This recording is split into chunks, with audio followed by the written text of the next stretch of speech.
IREDA. The stock has actually surged more than 90% in 2024 so far. The company's loan book stood at 63,150 crores, which is up 34% from the same period last year. Loan disbursements have also zoomed for this company. To discuss this, we're joined with Pradip Kumar Das, who's the Chairman and Managing Director of IREDA. Mr. Das, thanks a lot for joining in and speaking to us on CNBC-TV18. Appreciate your time here. You know, I wanted to ask you about the loans that you have sanctioned, right? I mean, that has gone up almost 4 times year on year. When will these loans be disbursed? And what are the segments that are actually driving the growth for IREDA now? So very good morning and thank you for inviting me here. First of all, if you look at our growth since last 4 years, growth is continuous and consistent. So nothing surprising.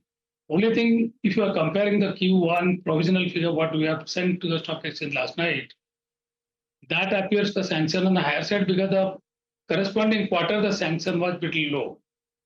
But otherwise, the sanction is quite fair. And when we had done 28,000 crore last year, roughly, and this year having around 5,000 crore disbursement is quite normal in the first quarter. So probably if you go by Q1 comparison, it appears to be some 382% jump in sanction and some 67% jump in disbursement. But disbursement and sanctions by and large used to be in the range of 50% plus percentage. So, and if you see the sector, in general sector growth is there, but yes, we are always a little higher than the sectoral growth because of our strength in our core competency, being the pioneer in this financing space of RE in the country since 37 years. And, Correct. The kind of expertise what our team is having, probably others are not having that kind of here. And we understand the importance of country's commitment also. Correct, correct. In fact, you've been saying that, you know, ad nauseum is in different conferences as well, because there is a big renewable energy push that the government has, right? And you are at the epicenter of that. So just trying to understand what is the market share currently, and if there is an investment of 30 lakh crores that we're looking at from the government overall, how much of that pie can you get? What kind of growth would your business look at? As you rightly said, 30 lakh crore rough estimate of additional investment required, and out of which roughly if you take 70-30 debt equity ratio average, so around 21 lakh crore, 22 lakh crore will be required. And from that, if you see the March statistics, around 50% coming from bond market and 35% coming from NBFC and 15% coming from banking space. And in this 31% of NBFC space is with IREDA. And we are continuing. And the way we have done the sanction disbursement in this quarter, it is confirming that we'll continue to that, having that leading role in the time to come. And in the first question, what you asked, when it will be disbursed. Normally, after sanctioning, it takes 1 month to 1.5 months, depending on the developer's competence and capability. Because we focus on best quality corporate governance also.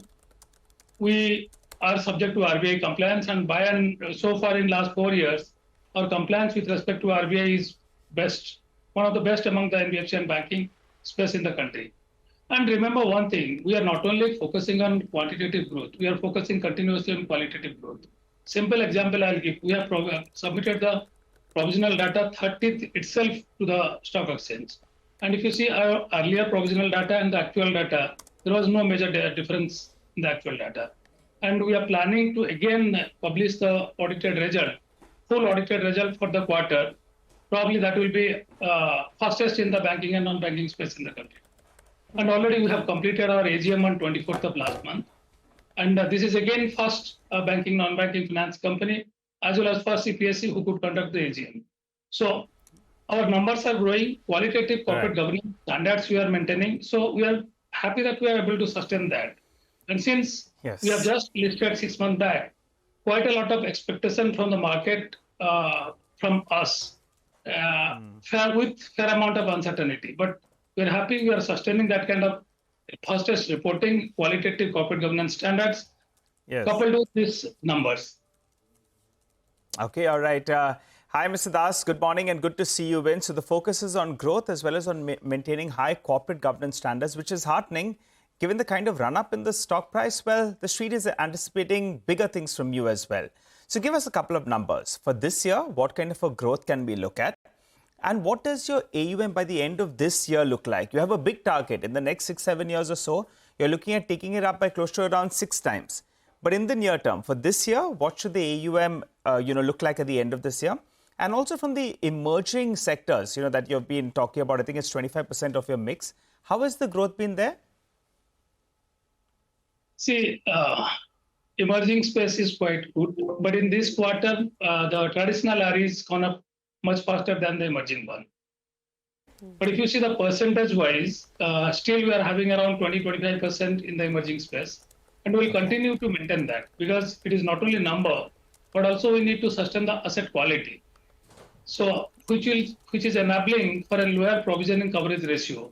Normally, any rating agency or any audit agency, they look for higher provisioning coverage ratio. But people forget to understand that in renewable industry, when you are commissioning the project at a very shorter period, number one. And number two, post-commissioning and testing of 1 year period of technical parameters, the project is fairly de-risked. Then why you need to make provision for that? So when there is no uncertainty, fair amount of uncertainty is completely removed, then we are not required to make that kind of provisioning. So therefore, our asset quality focus is quite much. And as of now, 2/3 of the assets are commissioned assets, which doesn't require fair amount of provisioning, which enables us to improvise our bottom line. So we're focusing a balanced approach, and new and emerging in any case, the expectation as well as the focus from government, from any developer will be on us because we are the extended arm of MNRE and the N stands for new. And whenever new source of energy financing will come, it is quite expected that we have to come forward and deliver. At the same time, being a listed entity now, as well as being the oldest and expert in this industry, we have to play a responsible role and we have to take into all kind of due diligence parameters with respect to the project appraisal as well as robust review and monitoring. And that is our core strength and we are going to continue that. Okay, all right. But you've not yet given us an AUM growth guidance number for the year. You want to give us that? I think always I am being asked and I always give one answer. We never focus on numbers. Okay. We focus on our fundamentals and data is given. And if you, any basic analyst, if they look at the trend in which you have grown, we have never spoken the numbers, but we have always delivered what is expected from us better than that. Okay, post your Q1 numbers, maybe we'll try to get a rough guidance out of you, sir. But let's focus on a couple of other issues. Reports are suggesting that in the upcoming union budget, there could be an introduction of provisions in 2 PSUs. Namely, the names that have cropped up are IREDA as well as HUDCO. That could be included under Section 54 EC of the Income Tax Act. I wanted your view. Have you heard of the same, first of all? And if included, it'll be great news, right? Not exactly I've heard. It is we who are instrumental in it. We have been requesting our ministry to forward to Finance Ministry for giving this opportunity to us. Because all along the PFC, REC, as well as other infra sector, they were getting this. See, green energy sector per se, despite being a 100% green energy finance company, we do not have any kind of concessional benefit with respect to interest borrowing from the market.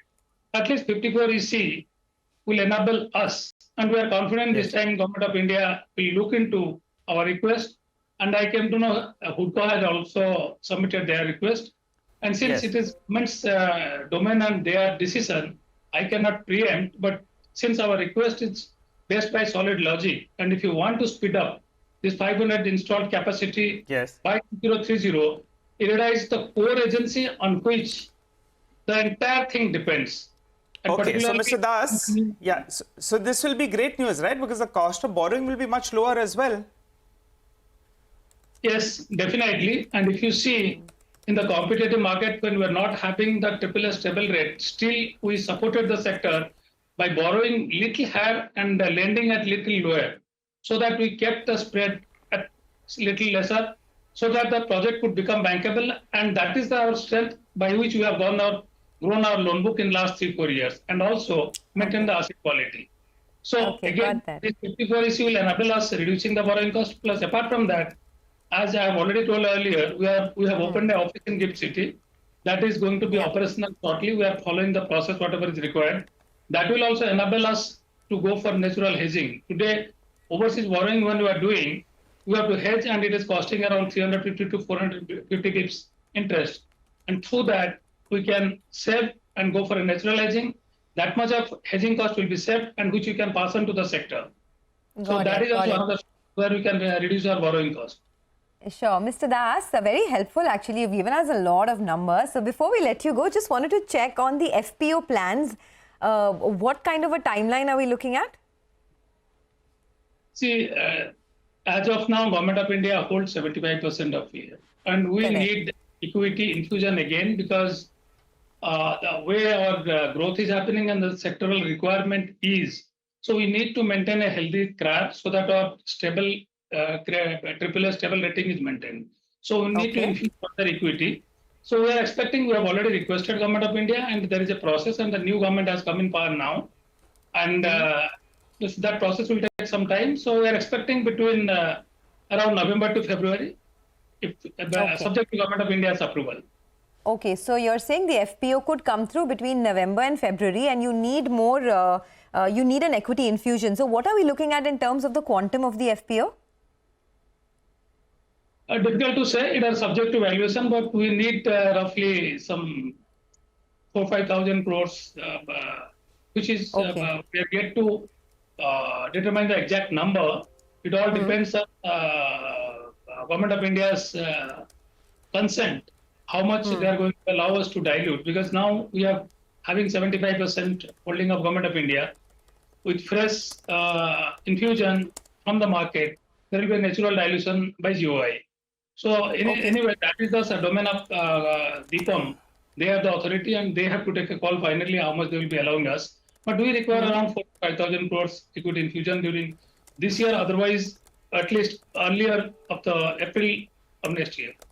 Okay, so you're saying the FPO will happen between November and February. You need an equity infusion of at least 4,000 to 5,000 crores, but it depends on what the government decides. You had a borrowing plan of 24,200 crores, right, for FY25. That won't be sufficient. You're saying you need 5,000 crores more? Yeah, see, this borrowing is our debt. Okay, and we need to support equity. If we keep on adding debt, then our debt equity ratio is going to come down, and the CRAR will also come down. So anything below 17, 18 CRAR will not be healthy, and that will be putting a stress on our rating aspect by the rating agencies. And recently, one agency which since 2 years had not upgraded from AAA, AA plus to AAA stable, they have recently upgraded. So, and other two agencies, they had given almost 2 years back. So what I'm trying to tell, the rating agencies were having certain challenges or concern as per their understanding, and finally they have given. And we are also equally responsible in this aspect. We have to ensure the rating agencies as well as the regulators and other external agencies like CAG and other audit agencies, they are quite comfortable with our governance. So we want to have a balanced approach of equity and debt. All right, we'll leave it there, sir. Great conversation, and good to hear, all of the sort of plans that you have. And we'll talk more numbers once the earnings come through for the quarter. We'll take a quick commercial break here. That is the management of IREDA. We'll come back with the management of Happy Forgings, and we discuss business outlook with them as well. Stay tuned, that's coming up.